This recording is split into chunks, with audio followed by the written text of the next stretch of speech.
సభకు సభకు నమస్కారం. ఈరోజు మన నేత జనసేన రాష్ట్ర అధ్యక్షులు మరియు డిప్యూటీ సీఎం గారైన పవన్ కళ్యాణ్ గారి పిలుపు మేరకు ఈరోజు 12వ ఆవిర్భావ దినోత్సవానికి వచ్చేసినటువంటి జనసేన నాయకులకు, కార్యకర్తలకు, మహిళలకు, వీర మహిళలకు, ఇక్కడికి వచ్చినటువంటి వేదిక అలంకరించినటువంటి పెద్దలు, మంత్రివర్యులు మనోహర్ గారికి, అలాగే దుర్గేష్ గారికి, పెద్దలు, నన్ను పార్టీలో చేర్పించేదానికి ముందుకు నన్ను తీసుకొచ్చినటువంటి వ్యక్తి నాగబాబు గారికి, అలాగే వేదిక అలంకరించినటువంటి ఎంపీలకు, ఎమ్మెల్యేలకు, జనసేన నాయకులకు అందరికి కూడా ముందుగా నమస్కారాలు తెలియజేసుకుంటా ఉన్నాం. మీరందరూ కూడా 12 ఆవిర్భావ దినోత్సవాలు జనసేనకు సంబంధించి అటెండ్ అయి ఉంటారు. కానీ నాకు ఇది మొదటిది. అసలు బాలినేని శ్రీనివాసరెడ్డి అనేవాడు వైసీపీ విడిపోయి బయటకు వస్తాడా అనుకొని చాలా మంది మాట్లాడినటువంటి పరిస్థితులు ఉన్నాయి. నాకు క్షమించండి కొద్దిగా, ఎందుకంటే మొదటిసారి కాబట్టి ఒక 5 నిమిషాలు తీసుకుంటాను. దయచేసి మనోహర్ గారు క్షమించాలని కోరుకుంటా ఉన్నా.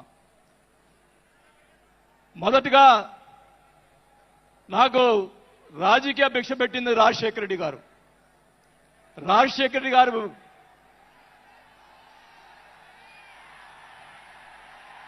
చెప్తాను, వినండి. నాకు రాజశేఖర రెడ్డి గారైనా ఎన్టీ రామారావు అయినా నాకు ఇష్టం. మీరు దయచేసి వినాలా. నేను నిజాలు చెప్తాను, పిఠాపురం సాక్షిగా అన్ని నిజాలే చెప్తాను. వినాలా, నాకు జరిగిన విషయాలు కూడా చెప్తాను.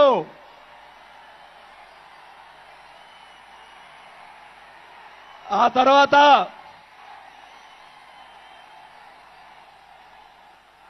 ఆయన జగన్మోహన్ రెడ్డి గారు పార్టీ పెడితే రాజకీయ భిక్ష పెట్టాడు కాబట్టి నేను మంత్రి పదవి వదులుకొని ఆయన వెంట నడిచాను. నేను 4 సంవత్సరాలు, మనోహర్ గారికి తెలుసు, 4 సంవత్సరాలు మంత్రి ఉంది నాకు. అయినా కానీ నాకు రాజకీయ భిక్ష పెట్టాడు కాబట్టి, మానవత్వం అనేది ఉంది కాబట్టి నేను ఆ రోజు ఆయనకి తలిచాను. కానీ ఏం జరిగింది, నాకు మంత్రి వదిలిపెడితే మంత్రి ఇచ్చి మంత్రి తీసేశాడు. అవన్నీ నేను కూడా బాధపడిన, నేను మంత్రి అనేది ఐ డోంట్ కేర్. ఆ రోజు 4 సంవత్సరాలకే వదిలిపెట్టాను. నేను ఒకటే చెప్తా ఉన్నా, మన వంశీ గారిని ఆయన చెప్పాడు కదా, ఈయన సినిమా యాక్టర్, ఆయన పేరేంటి, పోసాని మురళి గారు, వాళ్ళని అరెస్ట్ చేస్తే ఈయన పోయి జగన్మోహన్ రెడ్డి గారు పోయి వాళ్ళని పరామర్శిస్తాడు. నేను ఒకటే చెప్తా ఉన్నా,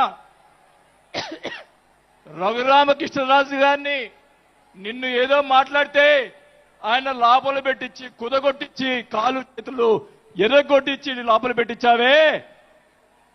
17 సంవత్సరాలు ముఖ్యమంత్రిగా చేసినటువంటి చంద్రబాబు నాయుడు గారి కుటుంబాన్ని, భార్య గురించి మాట్లాడితే వాళ్ళకి బాధ కలగదా అని అడుగుతా ఉన్నా. ఆ రోజే నేను ఖండించాను, నేను అసెంబ్లీలో ఆ రోజే. అలాగే మన నాయకుడు పవన్ కళ్యాణ్ గారు, ఆయన గురించి మాట్లాడావు. పోసాని మురళీకృష్ణ గారు ఆయన కల్లైన చేస్తుంటే లక్షలాది మంది జనసైనికులు నీకు తుప్పుగా రాలగొట్టేవాళ్ళు. ఆయన మౌనం వహించారు. నేనైతే చెప్తా ఉన్నా, కుటుంబాన్ని అలా మాట్లాడారు కాబట్టి వాళ్ళని 9 నెలలు, ఇంకా 9 నెలల తర్వాత అరెస్ట్ చేశారు. నేనైతే గవర్నమెంట్ ఇచ్చిన మరుసటి రోజే లాఠీతో రాలగొట్టించి లోపల వేయించేవాడని కూడా ఈ సభకు అర్థం చేసుకుంటా ఉన్నా. చేసినటువంటి దుర్మాలు ఎక్కడ పోవు, దుర్మార్గాలు ఎక్కడికి పోవు. ఒకటే చెప్తా ఉన్నా, నేను 5 సార్లు ఎమ్మెల్యే 2 సార్లు మంత్రి అయినా కూడా నేను ప్రతిపక్షంలో ఉన్నప్పుడు కూడా మన నాయకుడు పవన్ కళ్యాణ్ గారు వైసీపీని ఒకరోజు అందరినీ తిడుతూ ఒక బాలినేని శ్రీనివాసరెడ్డి గారు లాంటి మంచి వాళ్ళు ఉన్నారని చెప్పి ఆ రోజు చెప్పిన రోజే నేను జనసేనలో చేరి ఉండాలి అని కూడా తెలియజేసుకుంటా ఉన్నా. ఆ రోజు చేరకపోవటం నా దౌర్భాగ్యం. నేను ఈరోజు చెప్తా ఉన్నా, స్పీచ్ 9 నెలలు అయిపోయిందమ్మా ఇవ్వటం, అందువల్ల గొంతు ఇది అయిపోయింది.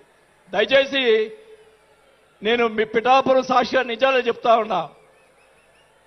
గవర్నమెంట్ వచ్చిన తర్వాత చిన్న చిన్న కార్యకర్తల మీద కేసులు పెట్టి లోపలేశారు. వాళ్ళని కాదండి లోపలేయాల్సింది, కోట్లు సంపాదించున్నారు, వాళ్ళని ఇంకా లోపలేలా. అదే నా బాధ. స్కాములు చేస్తున్నారు, కార్యకర్తలు పట్టించుకోలేదు, కోట్లు సంపాదించి ఈరోజు రకరకాలుగా మాట్లాడుతూ ఉన్నారు. పవన్ కళ్యాణ్ గారి గురించి మొన్న మాట్లాడాడు జగన్మోహన్ రెడ్డి గారు, ఏదో కౌన్సిలర్ అన్నాడు ఏదో అన్నాడు. అయ్యా జగన్మోహన్ రెడ్డి గారు, మీ నాన్న దయతోటి నువ్వు ముఖ్యమంత్రి అయ్యావు, మీ నాన్న అంత అడ్డు పెట్టుకొని. మా నాయకుడు ఇప్పుడు జనసేన నాయకుడు పవన్ కళ్యాణ్ గారు స్వశక్తితో ఈరోజు లక్షలాది మంది అభిమాన పాత్రులు అయ్యాడని గుర్తుపెట్టుకోవాలని కూడా తెలియజేసుకుంటా ఉన్నా. మీ నాయనతోటి వెనక ఒకసారి ముఖ్యమంత్రి అయ్యావు, ఇంకా చూద్దాం. నేను ఒకటి కూడా చెప్తా ఉన్నా, నేను పవన్ కళ్యాణ్ గారిని కలిసినప్పుడు రాశారు చాలా మంది, కొన్ని పత్రికల్లో మీడియాలో రాశారు. ఏం రాశారు? బాలినేని గారు చాణక్యుడు కూటమిని విడగొడతాడని చెప్పి కొన్ని పత్రికలు రాసినాయి. నేను అనుకున్నాను, నా వల్ల పవన్ కళ్యాణ్ గారికి ఏ ఇది రాకూడదు. నా ధ్యేయం, నా కోరికల్లా ఆయన పైకి ఎదగాలని తప్ప వేరే ఉద్దేశం లేదు. నేను ఆయన కలిసినప్పుడు ఒకటే అడిగా, అందరూ అనుకున్నారు ఎమ్మెల్సీ ఇచ్చి మినిస్టర్ ఇస్తారని చెప్పి కొన్ని ఇతర పత్రికలు రాశారు. నేను ఆయన ఏమీ అడగలేదు, ఒకటే అడిగా, సార్ మీతో నాకు సినిమాలు తీయాలని సార్ అని అన్నా. నా కోరిక అదే సార్. నేను 5 సార్లు ఎమ్మెల్యే 2 సార్లు మంత్రి అయ్యా, చాలు నాకు ఇట్లాంటి బూతులు తిట్టే రాజకీయాలు మాకు వద్దు సార్, మీతోటి ప్రయాణం చేస్తా. జనసేనని నా సాయశక్తులా నేను చేయగలని. మా జిల్లాలో 6 నెలల తర్వాత కార్పొరేట్లను చేర్పించాం. మీరు ఛాన్స్ ఇవ్వండి, మా జిల్లాలో జిల్లా పరిషత్ అన్నీ కూడా జనసేన చేస్తానని కూడా మాకు తెలియజేసుకుంటా ఉన్నా. మాకు ఇవ్వండి ఛాన్స్.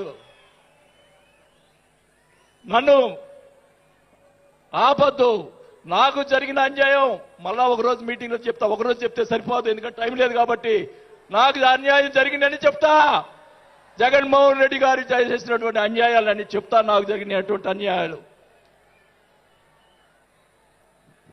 నేను ఒకటే చెప్తా ఉన్నాను సార్, మీకు కూడా దయచేసి జనసేన కాలనీ నియోజకవర్గాల్లో ఎమ్మెల్యేలని చాలా మంది గెలిపించారు, కార్యకర్తల్ని జనసేన వాళ్ళని పట్టించుకోవటం లేదు. దయచేసి చంద్రబాబు నాయుడు గారు, పవన్ కళ్యాణ్ గారు ఇద్దరు కూర్చొని ఒక ప్రెస్ మీట్ పెట్టి ఎమ్మెల్యేలందరికీ ఫిరాయించండి. జనసేన కార్యకర్తలు కూడా మీరు వాళ్ళకి రావాల్సినటువంటి రేషియో ప్రకారంగా వాళ్ళు కష్టపడి పనిచేశారు. ఇప్పుడు తెలియదు ఆ బాధ. రేపు ఎలక్షన్ తెలుస్తుంది. వాళ్ళు వాళ్ళు అడుగుతారు రేపు, దానికి సమాధానం చెప్పాల్సిన బాధ్యత ఆ ఎమ్మెల్యేలకు ఉంటుంది. కాబట్టి ఇద్దరు కూడా ఇప్పుడే వెంటనే అది చేస్తే మీకోసం ప్రాణాలు ఇచ్చేవాళ్ళు ఉన్నారు ఇక్కడ. అలాంటి వాళ్ళని మనం కాపాడుకోవాలి. కాబట్టి నేను ఇలా మాట్లాడుతున్నానని అనుకోకుండా మన నాయకుడు బాగుండాలని కోరుకోవాలి. అలాగే అలాగే మీరు కూడా జన సైనికులు కూడా మీరు కూడా మీ పక్కన వాళ్ళని మంచిగా చూడండి. మన పార్టీ పైకి తీసుకొచ్చేదానికి మన నాయకుడు ఇంకా ఎదిగేదాని కోసం ఇంకా కూడగొట్టుకోవాల్సిన బాధ్యత కూడా మీ మీద ఉందని కూడా ఈ సభాముఖంగా తెలియజేసుకుంటా ఉన్నాం. మన నాయకుడు మనల్ని కాపాడుతాడు. మన నాయకుడిని ఎదిగించేదాని కోసం మీరందరూ కూడా కష్టపడాలని చెప్పి కూడా కోరుకుంటూ నా ప్రాణం ఉన్నంత వరకు నేను పవన్ కళ్యాణ్ తోటి గారితో ఉంటాను. నాకు పదవి వచ్చినా రాకపోయినా పర్వాలేదు, నేను పవన్ కళ్యాణ్ తోటే ఉంటాను. నేను రాజకీయంలో నాకు జరిగిన అన్యాయాలు ఒకటి కాదు రెండు కాదు, మా నాన్న ఇచ్చిన నీ ఈరోజు ఛాలెంజ్ చేస్తున్నా పిఠాపురంలో అమ్మవారి సాక్షిగా మా నాన్న ఇచ్చిన ఆస్తిలోనే నేను సగం భాగం పైన నేను అమ్ముకున్నాను ఈ రోజు అని కూడా ఈ సభాముఖంగా తెలియజేసుకుంటా ఉన్నాం. అయినా కానీ నేను లెక్క చేయను. నాకున్నటువంటి ఇది కూడా నాకున్నటువంటి మా వియ్యంకుడికి నాకున్నటువంటి ఆస్తులు కూడా జగన్మోహన్ రెడ్డి గారు కాజేశాడని కూడా ఈ సభాముఖంగా తెలియజేసుకుంటా ఉన్నా. కాబట్టి అది త్వరగా మీరు చెప్తాను అవన్నీ కూడా అది కూడా తెలియజేసుకుంటూ ఈరోజు మీరు నన్ను దయచేసి ఇప్పుడు ఈ మాట్లాడిన దానికి ఇంకా రేపు ఒకటే కౌంటర్లు వస్తాయి నాకు తెలుసు. ఛాలెంజ్ చేస్తున్నా, నేను ఇది కూడా ఛాలెంజ్ చేస్తున్నా. చంద్రబాబు నాయుడు గారు కూడా అడుగుతా ఉన్నా, మొత్తం మొన్న జరిగినట్టు ఉన్నటువంటి ఎమ్మెల్యేలు అందరి మీద ఎంక్వైరీ, నా మీద కూడా సహా ఎంక్వైరీ చేయండి. ఎవరు అన్యాయం చేశారో, ఎవరు తప్పులు చేశారో, ఎవరు కొట్టు సంపాదించారో మొత్తం బయట పెట్టాలని కూడా ఈ సభాగా తెలియజేసుకుంటా ఉన్నా. ఈ